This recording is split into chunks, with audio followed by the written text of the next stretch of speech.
ग सखे, अयोध्येत राम जन्मला होताय, आपल्याही घरी जन्मला पाहिजे.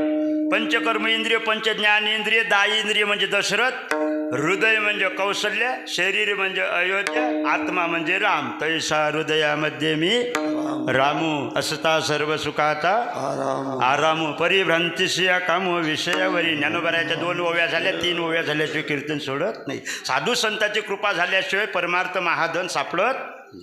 तुम्ही म्हणसान तुम्हाला काय माहीत, अनुभव आली या अंगात या जगा. अनुभव सांगायला पाहिजे लोकायले. आईस आता खोटं नाही बोलत, देवाची शपथ सांगतो. हे कीर्तन तर नंतर सुरू झालं बाबा. हे साधूची कृपा आहे. हरिभक्त परायण गुलाबरावजी महाराज राऊत आळंदीकर, हे त्याची कृपा आहे. नाही तर की त्याची भेट नव्हती झाली तर जुवाच खेळो, जुवा खेळो. खोटं नाही बोलत. जुवा कीर्तनातही नाही बसो. एक दिवस काल्याचं कीर्तन होतं आणि मीन मासोबती बाजूला जुवा खेळू राहिलो. जुवा आणि कीर्तनकारानं सांगितलं, ते तेव्हा आमचे काही परिचय नव्हता. त्यानं सांगितलं, ज्याला खाले भेटत नसन म्हणे. कीर्तनातले शब्द आहे, सहज बोलणे हित उपदेश. सहज बोललेला उपदेश होते, जीवनाले दिशा मिळते.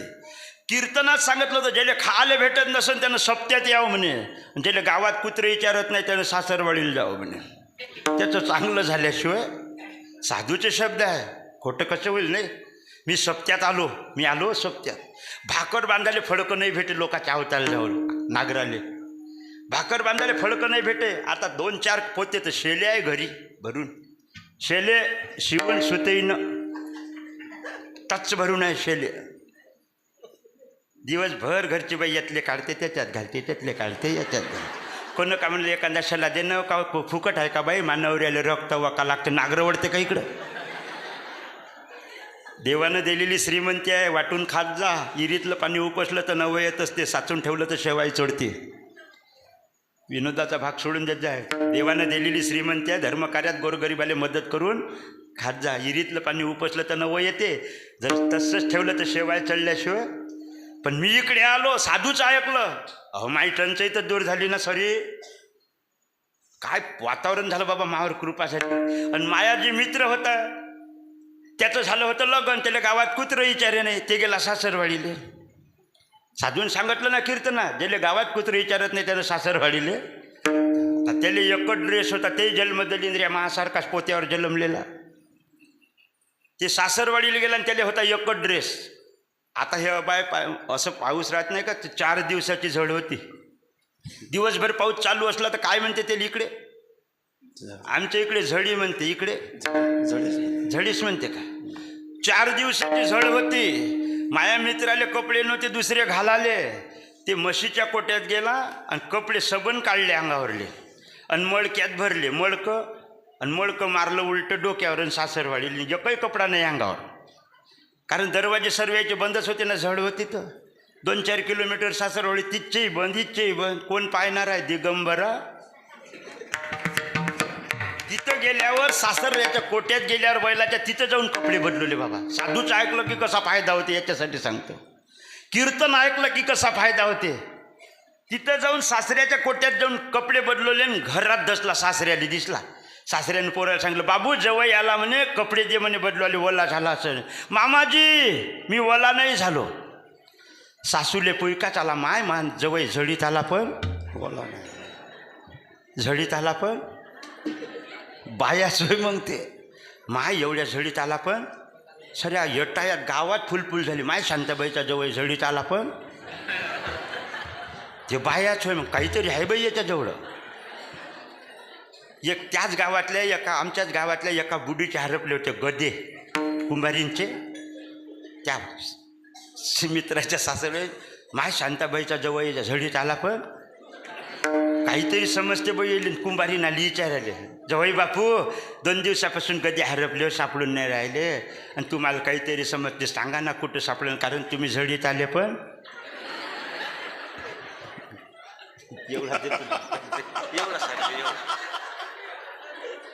एवढा सांगतो,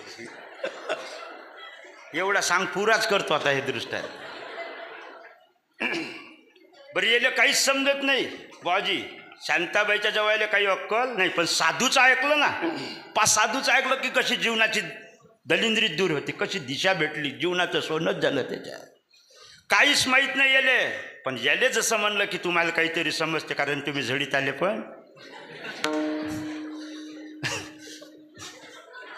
पण बसला डोळे लावून, शांताबाईचा जवळ डोळे लावून बसला. 1 मिनिट बसला, डोळे वगळले.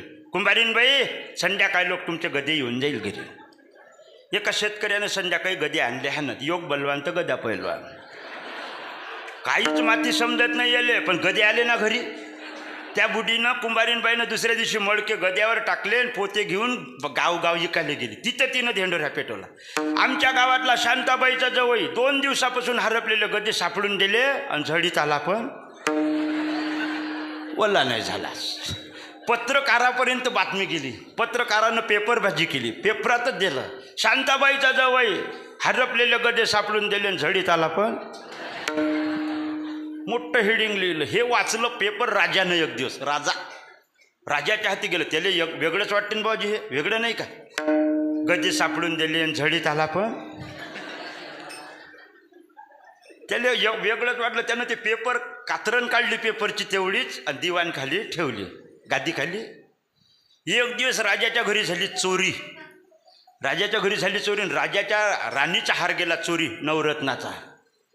शपट कापलेले कुत्रे पाठवले, हार सापडत नाही. पोलिस पाठवले, हार सापडत नाही. राजा म्हणे हार दुसरा घेऊन देतो राणीले. राणी म्हणे पाहिजे तर तेच. स्त्री हट्ट, बाल हट्ट, राजहट्ट आणि घोड्याचा हट्ट. 4 हट्ट असे आहे. पुरे झाल्याशिवाय मुकदम घेत. बाई बी किती हट्ट करते. राजा एक हट्ट करते, एक लहान लेकरानं जे मागतलं ते द्यास लागते, ते मुकरात. आणि एक घोड्याचा हट्ट. एक डोका मागं सरलं घोडं, पुढं पायच टाकणार नाही. बायाचा हट्ट आहे ना बाबा, आहे नाही का? किती हट्ट करते. काकून हट्ट केलं तर काकावर. रेल्वेत बसले होते 2 जण, काका आणि काकू. आमच्या काकूने विचारलं होतं काकाले, का म्हणे एसटीतनी दोरी असते म्हणे, गाडी ओढायला घंटी वाजवाले. रेल्वे साखळी कायले आहे म्हणे. आमचा काका म्हणे एमर्जन्सी असलं तर वळा लागते म्हणे, रेल्वे थांबते म्हणे.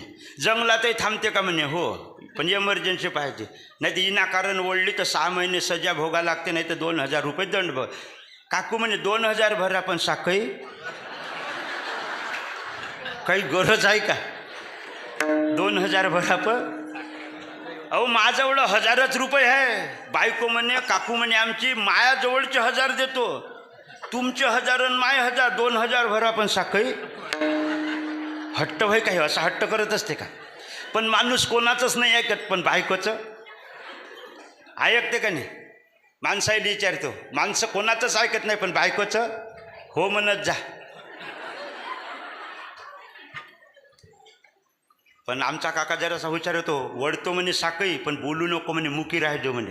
बाजूला बुडा होता झोपून बाकड्यावर रेल्वेत, याच्यावर नाव घालतो म्हणे. तेही बुड्या दाकड कुच्चात झोपला होता. ते काही घारघोर झोपला. साखळी वळली, रेल्वे थांबली. पोलीस आले. पोलिसांनी विचारलं साखळी कोण वळली? त्या आमच्या काकानं सांगितलं या बुड्यानं वळली. उठवला बुडा. बुडे बा तुम्ही साखळी वळली? म्हणे हो. काय एमर्जन्सी होतं? म्हणे या बाईनं माझी गच्ची दाबली म्हणे, आणि या बुवानं माये 2000 घेतले म्हणे काढून खिच्यातले. 1000 या बाईनं घेतले म्हणे, 1000 या बुवानं घेतले म्हणे. खोटं वाटत असेल तर पहा म्हणे.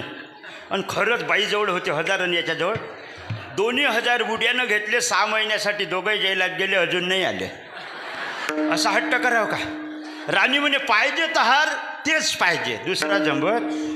राजा खिन्न झाला, नाराज झाला, दिवाणवर बसला आणि गादीखाली हात गेला. ते कात्रण आली हातात, ते पेपरची, त्याच्यावर लिहून होतं 2 दिवसापासून हरपलेले गदे सापडून दिले आणि झडीत आला, पण बोला नाही झाला. शांताबाईचा जावई. राजाला वाटलं काम जमते वाटते आपलं. त्यानं जसंही परदानाला सांगितलं बोलावा शांताबाईच्या जवळायला.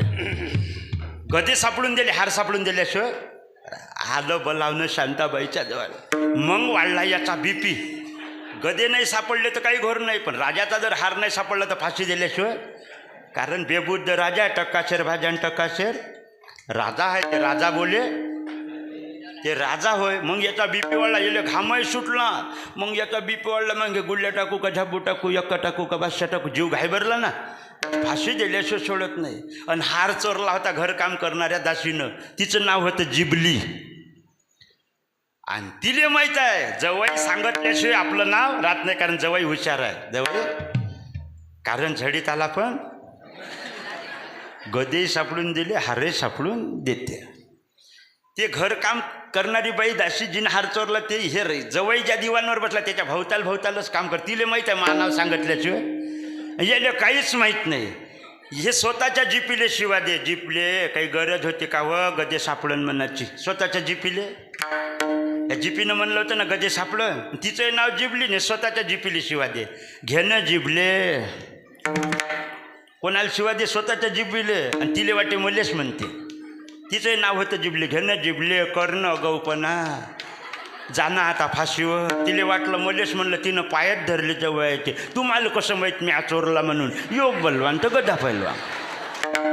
साधूचं ऐकलं की असेच योग येते. सहज बोलणे साधूचं ऐकलं की, म्हणजे कोणाचं नका ऐकू, पण साधूचं.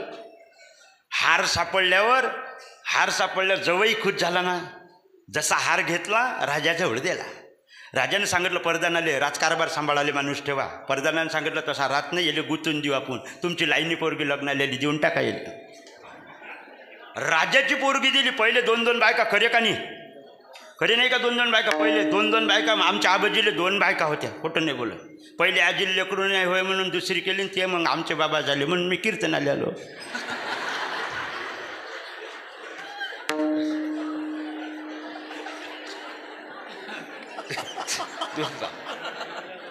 दोन बायका होत्या बुड्याला. खोटं नाही बा. पण 2 बायका होत्या, पण पोती एका बायकोवाल्याची वाचे रामाची. बुडा मोठा बिल्डिंग विचारलंय होता. पुराण कोणचं विचारा सांगे, शिवपुराण सांगे, रामायण सांगे, महाभारत, सर्व ज्योतिषशास्त्र वाचे. एक दिवस आमची आई म्हणे, बाबा आप्पाला विचारून ये बरं म्हणे, संक्रांत कायच्यावर आहे तर. बुड्याची झाली भांडण. 2 बायकां फजिते. एका बुडीन धरला केष्टा, एका बुडीन धरली शेंडी. बुडा पडला खाली, बुड्या पडल्या दोन्ही अंगावर. तेवढ्याच विचारलं, आप्पा संक्रांत कायच्यावर आहे? दिसत नाही का म्हणे, बोहऱ्या माऊरावर आहे ते. हे संक्रांत.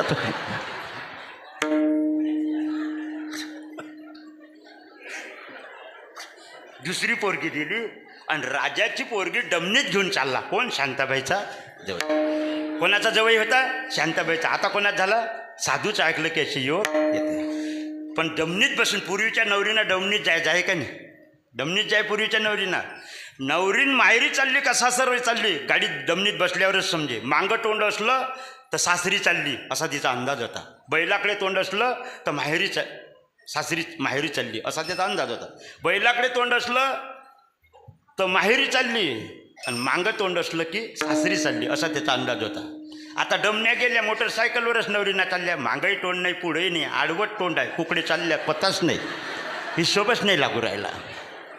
लॉकडाऊनमध्ये 17 पोरी गेल्या आमच्या भागातल्या. 17 लॉकडाऊनमध्ये 17. एक मागतली तर मी दिली नाही बोहार यायनं पोरासाठी. आता तर पोरायले पोरीच भेटून नाही राहिल्या. बिना लग्न भेटू राहिले का?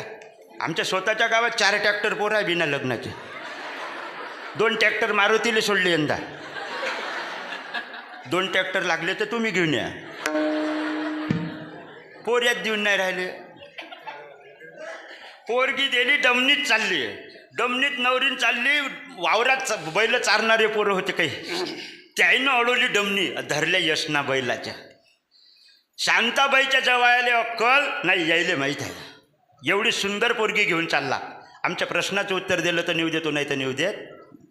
आता याचे योगच बलवान होते. गदे सापडले, हारे सापडला आणि झडीत आला पण याचे योग. कारण कोणाचं ऐकलं होतं ना? कीर्तनकाराचं, साधूचं ऐकलं होतं. आमच्या हातात काय आहे ते सांगा, नाही तर जवळ बापू नवरी नेऊ देत नाही. त्यावेळेस मोहाचे फळं होते. आमच्या इकडे मोहाच्या फळाले टोया म्हणते. इकडे काय म्हणते की टोया म्हणते आमच्या इकडे. काय आहे ते सांगा म्हणे. यानं सहज म्हणलं काय आहे बे म्हणे तुमच्या हातात? टोया. आणि खरीच होत्या. योग बलवान तर गदा पैलवान. साधूच ऐकलं की असेच योग येते. विनाकारण कोणाचंही ऐकू नका, साधूच ऐकत जा. विठ्ठल विठ्ठल विठ्ठल.